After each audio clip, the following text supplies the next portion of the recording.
नमस्कार, मैं रेवती रमन राय, हिंदी शिक्षक। आज के पीटीएम के शुभ अवसर पर आपके समक्ष अपनी एक स्वरचित कविता प्रस्तुत करने जा रहा हूं, जिसका शीर्षक है सोचते कुछ लिखते कुछ। सोचते कुछ लिखते कुछ।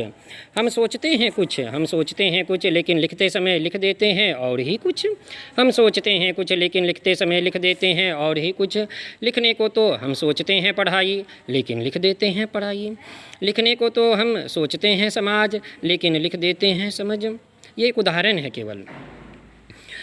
बोल कर तो प्रकट कर देते हैं हम अपने भाव, परंतु लिखने की क्षमता का क्यों है हम में अभाव। बोल कर तो प्रकट कर देते हैं हम अपने भाव, परंतु लिखने की क्षमता का क्यों है हम में अभाव। क्या यूं ही हम डर डर कर आजीवन हिंदी लिखते रह जाएंगे। क्या हम कभी हिंदी लेखन में आत्मविश्वास प्राप्त नहीं कर पाएंगे। क्या हम कभी हिंदी लेखन में आत्मविश्वास प्राप्त नहीं कर पाएंगे। यदि नहीं कर सकते सहर्ष श्रम, तो कम से कम शर्म करके तो करे श्रम। फिर से सुनिए, यदि नहीं कर सकते सहर्ष श्रम, तो कम से कम शर्म करके तो करे श्रम। हिंदी उच्चारण और लेखन है सुनिश्चित विधि वैज्ञानिक। हिंदी उच्चारण और लेखन है सुनिश्चित विधि वैज्ञानिक। इसमें कोई साइलेंट नहीं होता है अंग्रेजी की तरह, है ना। कोई भी वर्ण जो है साइलेंट नहीं होता है।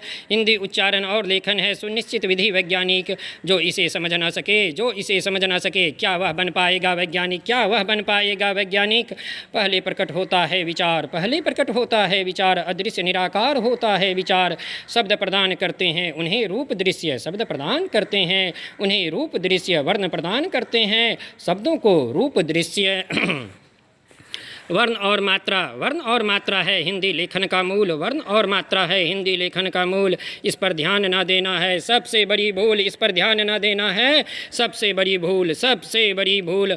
वर्ण और मात्रा को अब हम बोझ नहीं मंगलगान बनाएंगे। अब बच्चे भी और पेरेंट्स भी यह कहते हैं कि बहुत कन्फ्यूजिंग है, बहुत कठिन है, तो इसलिए मैं अब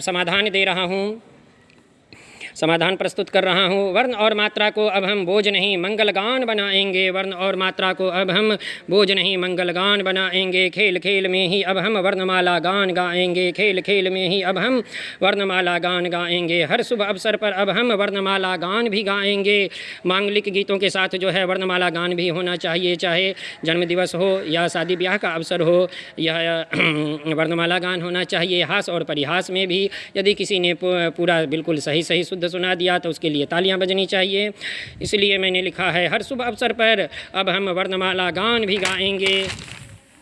राष्ट्रगान संग ही अब हम वर्णमाला गान भी गाएंगे। वर्ण और मात्रा को अब हम बोझ नहीं मंगल गान बनाएंगे। अब हम जो सोचेंगे वही लिख पाएंगे।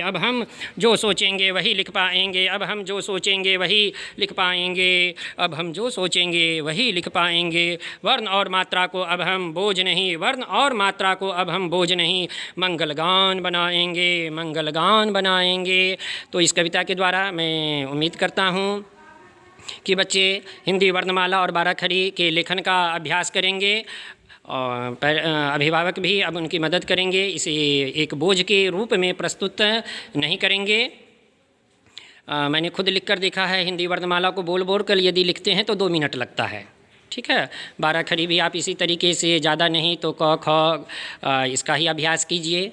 ठीक है बच्चों, तो इस प्रकार हिंदी शुद्ध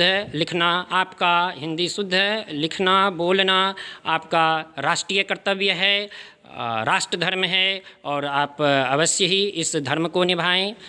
जय हिंद, जय हिंदी।